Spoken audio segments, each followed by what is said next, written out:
اللہ بخشے مولانا شاہ احمد نورانی آج بہت یاد آئے۔ شام کے دارالحکومت میں خانہ جنگی کی دستخط کی خبریں سنی تو مولانا کا قول دماغ میں گونجنے لگا کہ جس ملک میں فوج اور عوام میں تصادم ہو جائے وہ ملک قائم نہیں رہتے۔ مولانا اپنی تمام زندگی فوج کی سیاست میں مداخلت کے سخت مخالف رہے۔ مقتدرہ نے ان کی جماعت کو توڑا، سارے سرکردہ رہنما پارٹی چھوڑ گئے۔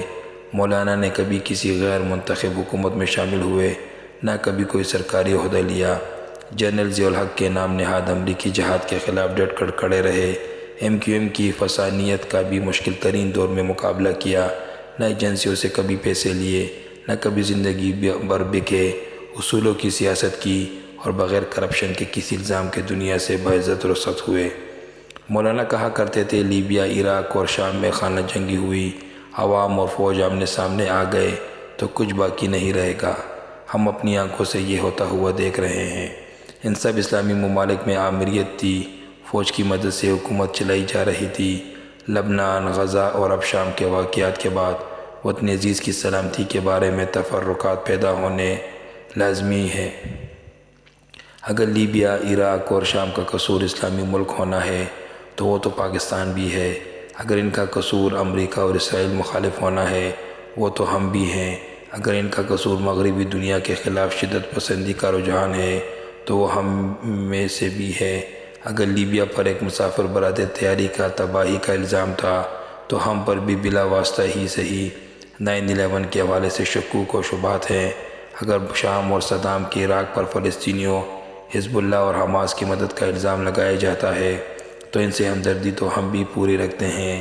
اس سے بڑھ کر یہ کہ پاکستان کے پاس مسلم دنیا کی مضبوط ترین فوج ہے، اور سب سے بڑھ کر یہ کہ پاکستان ایٹم بم بھی رکھتا ہے۔ ایسے میں مولانا نورانی کے خدشے کو پیش نظر رکھے تو پاکستان آگ کے ایک ڈھیرے پر بیٹھا ہے، اور اس کی عدم استحکام کے راستہ فوج اور عوام کے آمنے سامنے آنے سے ہی ممکن بن سکتا ہے۔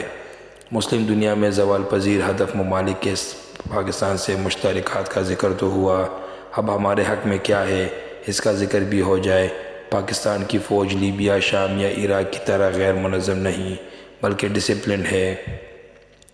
ایٹمی ہتھیار خوفناک ترین اثاثہ ہے، لیکن عالمی ادارے مطمئن ہیں کہ پاکستان کے ایٹمی اثاثے محفوظ ترین ہاتھوں میں ہیں، اور ان کی حفاظت اور احتیاط کا معیار بین الاقوامی سطح کا ہے۔ اگرچہ پاکستان میں کئی فوجی اور خودسر آمر بھی برسر اقتدار آئے، مگر سول اور فوجی دونوں حکومتوں نے کبھی اقوام متحدہ کے چارٹر یا ان کی قراردادوں کی خلاف ورزی نہیں کی۔ جھوٹ یا سچ، ہم نے ایک پارلیمان اور منتخب حکومت کا حفاظتی غلاف اپنی ریاست پر چڑھایا رکھا ہے۔ جس دن ننگی فوجی یا سول آمریت آ گئی، اس دن پاکستان کا ایٹمی پروگرام فوراً بند ہو جائے گا یا ہدف بن جائے گا۔ دنیا میں وقوع پذیر ہونے والے واقعات سے جو قومیں سبق سیکھتی ہیں وہی کامیاب ہوتی ہیں۔ اگر لیبیا، عراق اور شام کے عوام، حکمران اور فوج متحد ہوتے تو شاید ان کا یہ حشر نہ ہوتا۔ پاکستان کو بھی اپنی فالٹ لائنز کو ٹھیک کرنے کی ضرورت ہے۔ خان صاحب کو عربی مسائل کا شاید اتنا ادراک نہ ہو، ان کو مسلم دنیا کی نازک صورتحال بتانی چاہیے اور سول نافرمانی یا اس طرح کے انتہا پسندانہ اقدامات سے پرہیز کرنے پر قائل کرنا چاہیے۔ دوسری طرف مقتدرہ اور حکومت کو بھی مذاکرات میں نہ صرف پہل کرنی چاہیے بلکہ اعتماد سازی کے اقدامات کے طور پر جیلوں میں بند رہنماؤں کو ریلیف دینا شروع کر دینا چاہیے۔ خان صاحب پاکستان کے بحران کو سمجھتے ہوئے فی الحال مکمل طاقت کی خواہش چھوڑ دیں، اور مقتدرہ بھی مرز جٹ کی طرح گلیوں میں اکیلا پھرنے کی کوشش ترک کر دے۔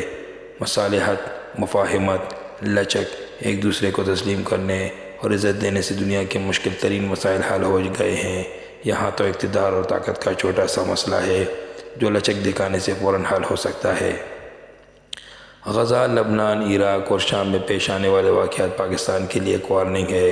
روس کی طاقت، ایران کی مدد کے باوجود شام کی حکومت کو غیر منظم باغیوں کے ہاتھوں شکست کا سامنا ہونا اس بات کی دلیل ہے کہ آج بھی ایک ہی سپر پاور ہے۔ دوسرا، صدر ٹرمپ کے آنے کے بعد شاید یہ ڈیل طے ہو گئی کہ امریکہ یوکرین کی حمایت بند کر دے گا اور اسے روس کے رحم و کرم پر چھوڑ دے گا، اور جواباً روس امریکہ کو مڈل ایسٹ میں کھل کر کھیلنے کا موقع فراہم کرے گا۔